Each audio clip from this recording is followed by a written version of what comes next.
بسم اللہ الرحمن الرحیم۔ آپ حضرات کے سامنے آج میں محمد الرسول اللہ صلی اللہ علیہ وسلم کے نواسے سیدنا حسن رضی اللہ تعالی عنہ کے متعلق چند باتیں آپ کی گوش و گزار کرنا چاہتا ہوں۔ ایک تو قبل ان کی باتوں کے ایک چھوٹی سی گزارش یہ کرنی بھی ہے میں نے کہ ہمارے اہل سنت والجماعت میں سے اکثر لوگوں کو کئی موضوعات پر گفتگو کرتے دیکھا ہے، لیکن حضرت حسن رضی اللہ تعالی عنہ کے اوپر کبھی کسی کا کوئی کلپ یا کوئی بیان ریکارڈ نہیں ہوا، کبھی کسی نے گفتگو نہیں کی۔ اس کی وجہ کیا ہے؟ ہمارے اہل سنت والجماعت اللہ تعالیٰ کی ذات انہیں جزائے خیر عطا فرمائے، میں ان سے یہ التماس کروں گا کہ آپ حضرات کو اللہ جل شانہ کی ذات اہل بیت کی زندگیاں لوگوں کے سامنے وضاحت کے ساتھ بیان کرنے کی توفیق عطا فرمائے۔ ہم نے یہ بھی ایک ترتیب بنائی ہے کہ 12 ائمہ جو ہیں، 12 امام، ان کا تذکرہ الگ الگ جو ہے الگ الگ طور پر یہ وضاحت کے ساتھ ریکارڈ کرایا جائے تاکہ لوگوں کے سامنے ان کی زندگی بھی ہو کہ یہ اہل بیت کی اولاد ہیں اور ان کا چال چلن، ان کا نظام زندگی اور ان کی زندگی کی ترتیبات یہ کیسی تھی، ان کا نام، ان کا نسب، ان کا تعلق اہل بیت سے، صحابہ اکرام رضی اللہ تعالی علیہ اجمعین سے کیا کیا تعلق تھا، کیا کیا رشتہ داری تھی ان کی، یہ باتیں ہم نے اس بات کے متعلق مشورہ کیا ہے کہ انشاءاللہ یہ تمام تر زندگی کے احوال ان کے بھی وقت جیسے ملتا رہا ہم آپ کے گوش و گزار کرتے رہیں گے۔ تو بہرحال ہمارے بڑے علماء اکرام میں سے بھی میرے استاد محترم مفتی حسین احمد صاحب حفظہ اللہ تعالیٰ فی الدارین خیرہ یہ فرمایا کرتے تھے کہ اہل سنت والجماعت جو ہیں یہ اکثر حضرت حسن رضی اللہ تعالیٰ عنہ کے موضوع پر گفتگو نہیں کرتے، نہ جانے پتہ نہیں کوئی ان کا ان سے اختلاف ہے یا پتہ نہیں کیا بات ہے۔ بہرحال یہ اللہ جل شانہ کی ذات جانتی ہے، ہمیں تو اس بات کا علم نہیں ہے۔ تو کئی لوگ حضرت حسن رضی اللہ تعالیٰ عنہ کا، حضرت حسین رضی اللہ تعالیٰ عنہ کا ذکر کرتے ہیں تو اس انداز سے کرتے ہیں کہ جیسے بس صرف ان کا بچپن ہی ان کے سامنے ہے، ان کی جوانی کا ذکر بھی نہیں، ان کے بڑھاپے کا ذکر بھی نہیں، یا ان کے غزوات میں جو شریک ہوئے، یا حضور علیہ الصلوۃ والسلام کے صحابہ کے ساتھ، خلفائے راشدین کے ساتھ جو ان کا تعلق ہے، یا ان کی جو محبت ہے، یا جو ان کی الفت ہے، یہ اس کا کوئی وضاحت جو ہے کبھی کسی نے نہیں کی۔ تو اس کی وجہ کیا ہے؟ تو شاید ان کے دلوں کے اندر صحابہ اکرام رضی اللہ تعالیٰ علیہ اجمعین کے ساتھ اہل بیت کے تعلقات اچھے نہ ہونا ہے۔ تو میرے محترم بھائیو، یہ بہت بڑی غلط فہمی ہے، یہ علم کی کمی ہے۔ ہمارے استاد جی فرمایا کرتے تھے جب بھی وقت ملے اہل بیت پر اور صحابہ اکرام رضی اللہ تعالیٰ علیہ اجمعین پر گفتگو انسان کو کرنی چاہیے تاکہ لوگوں کے سامنے یہ بات ہو کہ صحابہ اہل بیت کے ساتھ کتنے تعلقات بہترین رکھ کر گئے ہیں۔ حضرت عمر کے دور کے اندر، حضرت ابوبکر صدیق کے، حضرت عثمان کے دور کے اندر اہل بیت کو جو ایک بہترین ان کو جو اتھارٹی دی گئی تھی، غالباً ان کے علاوہ ایسی کسی کو نہیں دی گئی۔ تو فلہذا حضرت ابوبکر صدیق رضی اللہ تعالیٰ عنہ کے ساتھ حضرت حسن رضی اللہ تعالیٰ عنہ کی محبت کمال درجے کی محبت تھی۔ میں آپ کے سامنے یہی بات پیش کرنا چاہتا ہوں۔ حضرت ابوبکر صدیق عصر کی نماز پڑھ کر نکلے، حضرت علی المرتضیٰ شیر خدا کرم اللہ وجہہ حضرت ابوبکر صدیق کے ساتھ تھے۔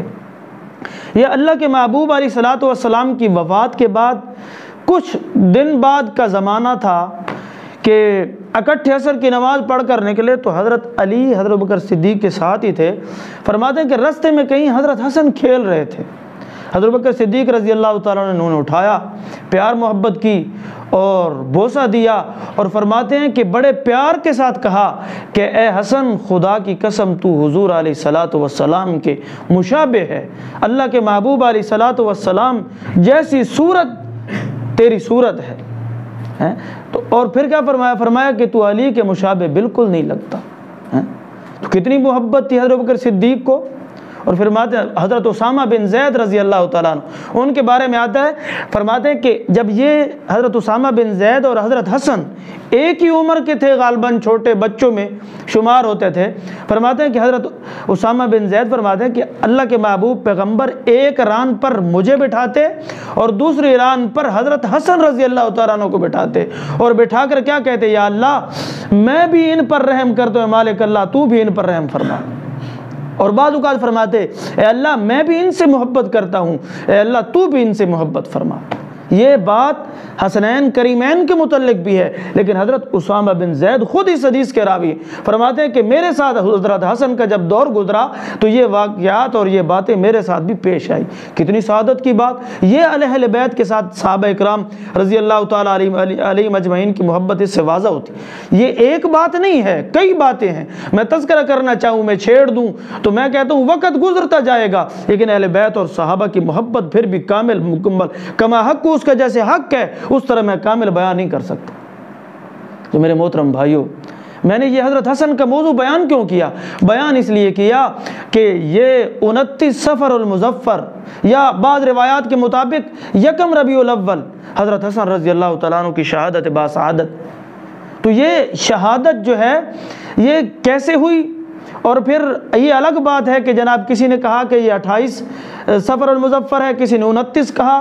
تو یہ اصل میں بات یوں ہے کہ فرماتے ہجوم اتنا تھا، رش اتنا ہو گیا کہ حضرت حسن رضی اللہ تعالیٰ عنہ کی جو ہے وہ جب وفات ہوئی، شہادت ہوئی، جب زہر دیا گیا، کئی دفعہ دیا گیا، 2-3 دفعہ دیا گیا، لیکن جب تیسری دفعہ زہر دیا تو اس زہر نے اپنا کام کیا، اور فرماتے ہیں کہ ان کی وجہ سے نڈھال ہو گئے، بیمار ہو گئے۔ تو فرماتے ہیں کہ پھر جب فوت ہوئے تو پھر قبر میں جو ہے اتارتے وقت تک، یعنی قبر تک کا زمانہ جو ہے یہ 1-1.5 دن 2 دن کا ہے، اس لیے فرماتے ہیں کہ کسی نے 29 لکھا وفات، کسی نے جناب 1 ربیع الاول لکھی۔ اس اعتبار سے جو ہے نا زمانے کے اعتبار سے انہوں نے یہ دن جو ہے متعین فرمایا۔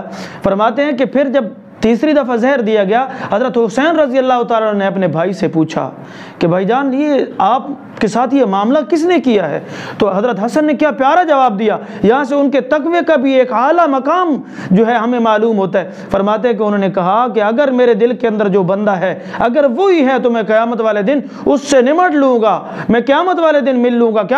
اور پھر فرماتے ہیں کہ جب حضرت حسن رضی اللہ تعالیٰ عنہ نے یہ بات نہ بتائی تو پھر حضرت حسین نے اصرار کیا، جب دوسری تیسری مرتبہ اصرار کیا تو پھر یہی بات فرمائی۔ فرماتے ہیں کہ اگر وہی ہے جو میرے ذہن میں ہے تو میں قیامت والے دن اس سے مل لوں گا، اور اگر وہ نہیں ہے، اگر آپ کسی اور کو اس کی جگہ یا اس کو غلط جو ہے قتل کر دیں گے تو میں یہ ناحق قتل اپنے ذمہ میں نہیں لینا چاہتا۔ کتنے تقوی اور اعلیٰ درجے کا مقام تھا۔ وفات ہو رہی ہے، زہر جو ہے کھا لیا گیا ہے، اندر جو ہے اس نے زہر نے اپنا کام کر دیا ہے، تو پھر بھی جناب ایک اعلیٰ مثال جو ہے وہ دی، اور کتنا سبق امت کو دے کر گئے۔ تو میرے محترم بھائیوں، جب ان کی بعض لوگ یہ بھی کہتے ہیں کہ یہ زہر ان کی بیوی نے دیا تھا، نہیں، یہ بھی بہت غلط فہمی کی بات ہے، ایسے نہیں ہو سکتا۔ اہل بیت ہو، حضور علیہ الصلوۃ والسلام کے نواسے ہوں، پرورش ان کے گھر میں کی ہو، اور پھر فرماتے ہیں کہ جناب کئی لوگ جو ہے ایسی باتیں کرتے ہیں کہ بیوی نے دی اور کسی اور نے دی، اور پھر اس طرح کی باتیں جو بناتے ہیں، تو یہ باتیں کم علم لوگ، کم عقل لوگوں کی علامت ہے۔ ایسی باتیں کرنا ایسی بات بالکل نہیں ہے۔ یہ جو ہے جس نے دی تھی، ہمارا اس سے اختلاف جس طرح حضرت حسین کے قاتل کے ساتھ ہمارا اختلاف ہے، تھا اور رہے گا، ہم اسے بھی اچھا نہیں مانتے، اور جس نے حضرت حسن رضی اللہ تعالیٰ عنہ کو بھی جو ہے شہید کیا، جو زہر دیا، ہم اسے بھی قطعاً اچھا نہیں مانیں گے۔